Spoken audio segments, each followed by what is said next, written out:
Jaeger Dev. The lighting's much better now. Today I want to get some things out there that I was thinking about because I just had a singing lesson, and so it brought up a lot in me that I wanted to talk about.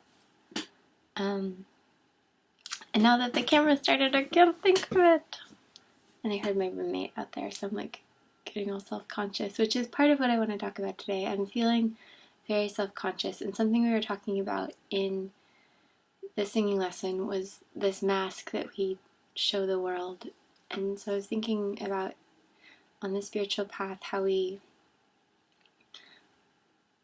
our aim is to see God in ourselves and to see God in everybody. And so it would mean that you would just be yourself all the time, because you would just be interacting with God all the time. And so your relationship would just be with you and God, or you and your guru. And so all of the fear that I feel around doing something wrong, or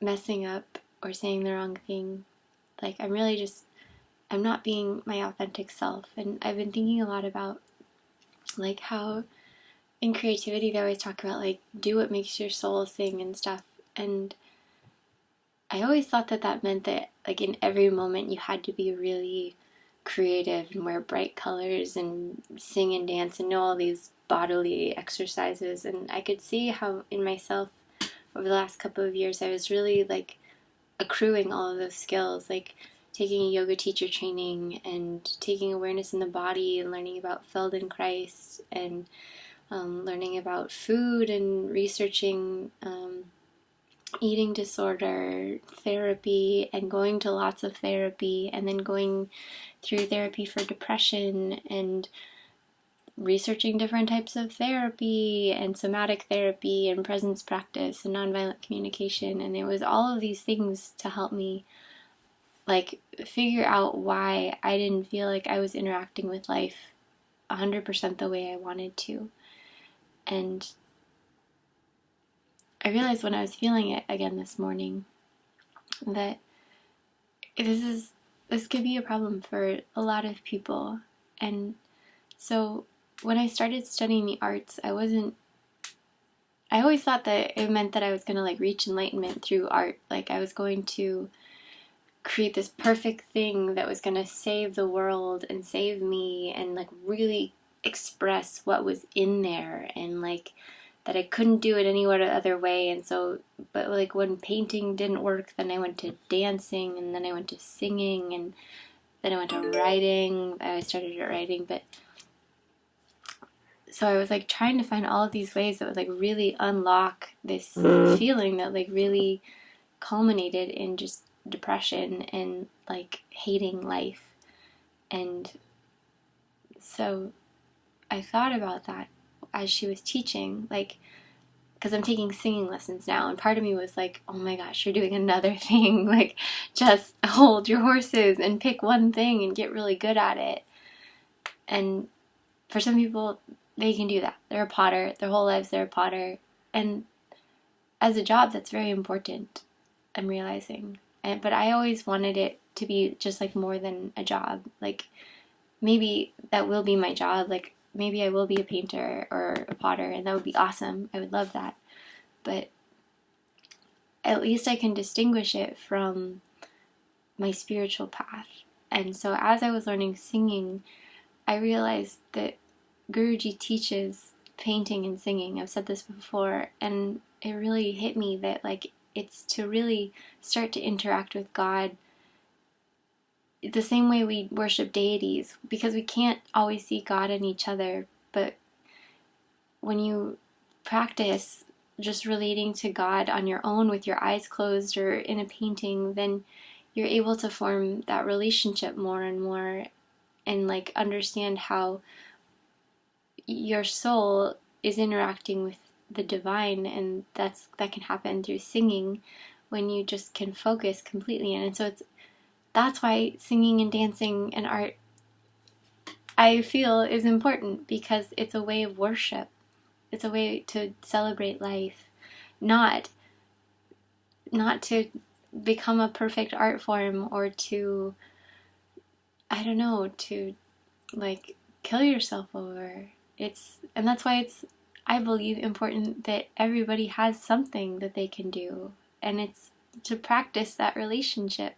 And I didn't realize this for so long, like, and that also makes me feel that like taking care of the artist is important, and the artist just means everybody, like that everybody is able to have this relationship with life, and that means like that they're able to feed their bodies, which are an instrument for their soul, and that they can have healthy sleep, and they can feel that God is with them all of the time, and that they feel this power that I know that I don't feel all of the time, but I'm practicing it. And so as I think about jobs moving forward, I realize that like that's been I don't know, it's like my path has kind of been showing me that, like, that I'm not, like, I've never been interested in, like, being a modern artist or being a painter, even though I love painting. Like, what has been really important to me is that everybody has this access to feeling playful, like they can play with Krishna, they can play with life, and they can have this relationship that, like, doesn't always happen everywhere. Like when you go into a dance studio, it feels different than when you're in a grocery store, and you can bring that with you. The same with the temple. Like you go to a temple to practice focusing on the divine, because I can't focus on God everywhere unless I'm constantly reminded. And that's what Swami teaches, Guruji teaches, is that like our whole lives are a prayer to God. And so everything we do is a prayer, and so it doesn't have to stick either. Like the art can come and go, but what's important is that you're taking care, and that you're celebrating life. And it also means that you can just let it come through you, and it doesn't matter. It's like Elizabeth Gilbert says, like, you just show up and you practice. But if it's good, it doesn't matter, and if it's bad, it doesn't matter. It's just that you're there, and that you are forming that relationship with your creativity, which I'm starting to believe that, like, you need that. I need that more than just, like, doing other things. Like, to actually be able to sit and draw, or to sing. It's really important.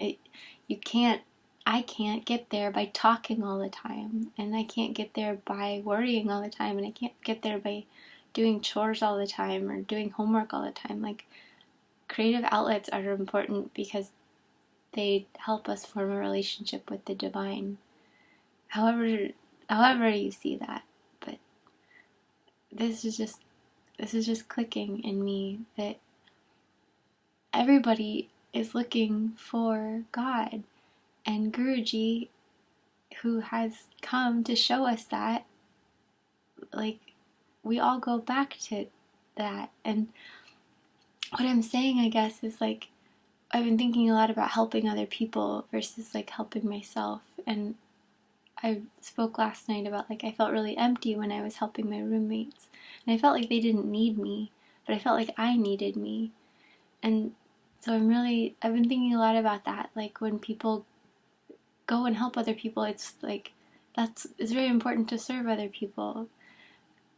But I feel like if I'm not able to do my spiritual practices, then I'm not really helping other people, because I don't really understand what life is about if I can't, like, keep this constant remembrance of God. Like, it's very important that I'm able to sleep enough, and to eat well, and to do my meditation, and to go to the prayers, and then I can serve people, like, really serve them. But like, if I don't have that, then I'm not really helping other people, because I can help them on a physical level, but I can't really shine this love of God through me if I don't believe it, if I don't feel it.